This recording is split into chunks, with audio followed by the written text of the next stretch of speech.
sometimes memories, thoughts and fears, as seen by our inner eye.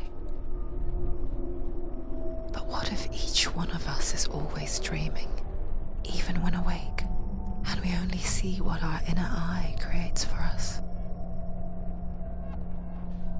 Is this what hell is? A world shaped by Senua's nightmares. Maybe that's why people feared seeing the world through her eyes.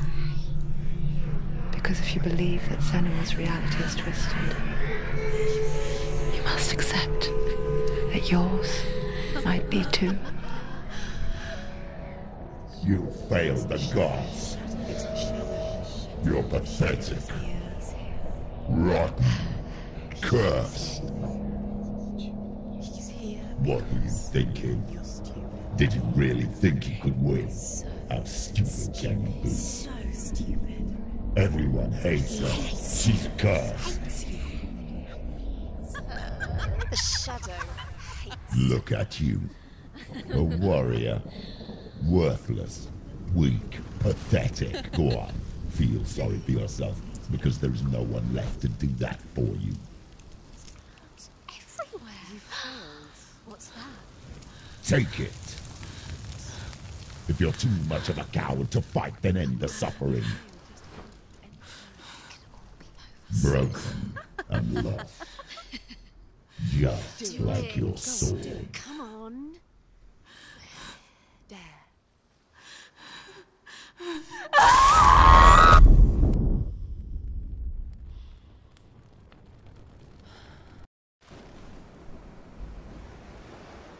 Why go on when you give everything and face that which torments you, only to find that it is worse than you could have imagined? Why go on? Is it really so weak to ask this? Or are we just so afraid of the honest answer that we do not dare pose the question? Sometimes the answer lies in a memory, a feeling, a song.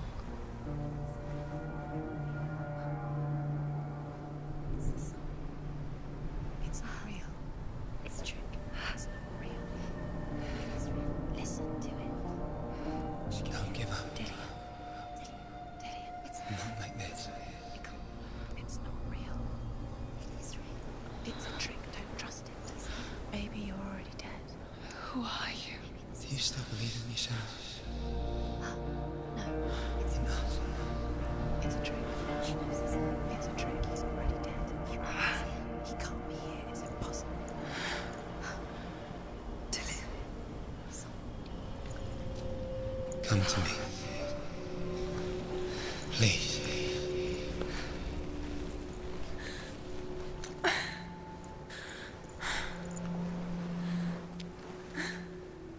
The light.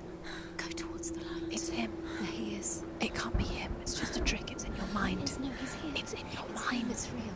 What's happening? Go towards it.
There it is.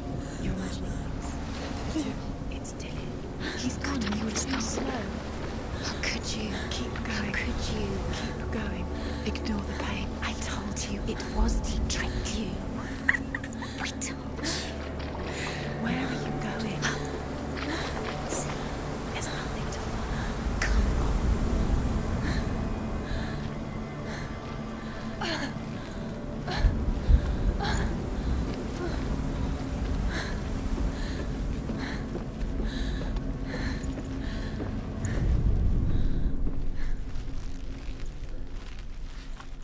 Before she first met him, she was not in a good place. Just a teenager, but not like the others. Barely functioning, she rarely left the house. Her father's in-bell made sure of that. Only occasionally did she venture out on her own, collecting firewood and herbs. Errands out in the Orkney Plains. That was her world. Like this one. Barren and lonely. Where's he gone? He's got something to tell you. Where's it? He knows you're here. Come on, you're going up the steps. Come on. You're moving strong.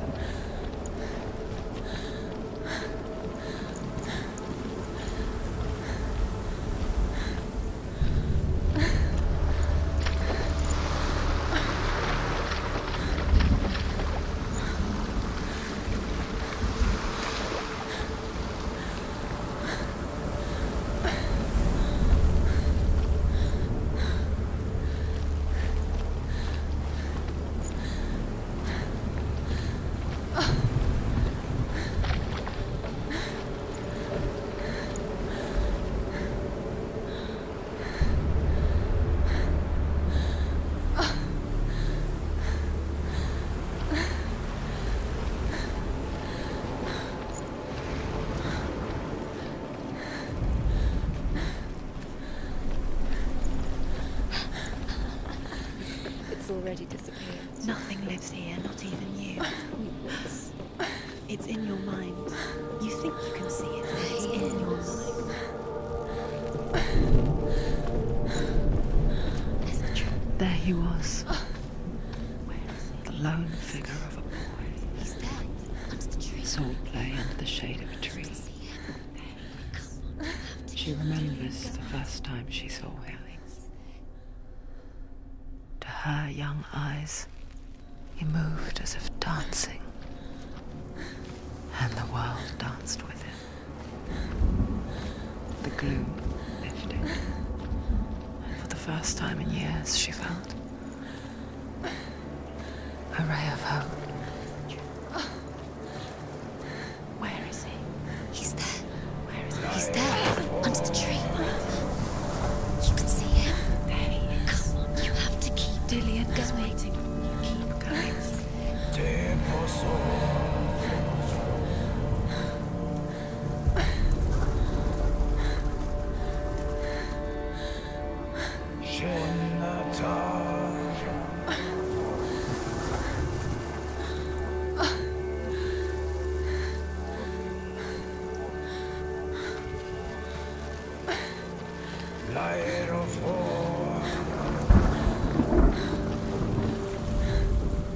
The Northmen tell of a great hero. His name is Sigmund. His father's hall was built around a great tree, and one day Odin comes and thrusts a sword into the tree, a gift to whomever can release it. Many try, but the sword only comes out at Sigmund's touch. His brother-in-law, King Siggeir, wants it, but Sigmund refuses him, so King Siggeir plots revenge. He invites Sigmund and his brothers to a feast, but when they arrive, they are met with an army, not a warm welcome. King Siggeir captures Sigmund and his brothers, steals his coveted sword, and readies them for execution.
Death for Sigmund and his brothers seems certain.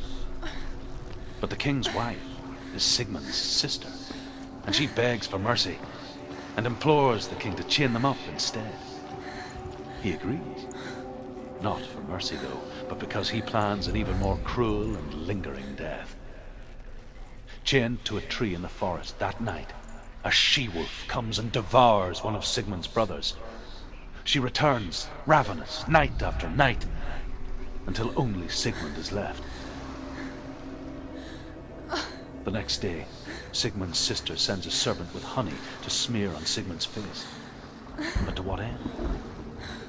Well, that night, when the she-wolf appears again, you'll never guess what happens.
As the she-wolf licks the sweet honey from Sigmund's face, he bites the wolf's tongue.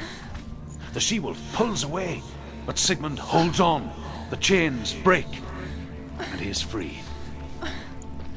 After his escape, Sigmund lives like us, hidden in the forest. His enemy, King Siggeir, believing him dead, as his sister plots revenge. And for vengeance to succeed, even the great Sigmund needs help. So she sends her sons to him. But their blood is weak and corrupted, and they're put to death by Sigmund. So his sister hatches a new plan, one that is cold of heart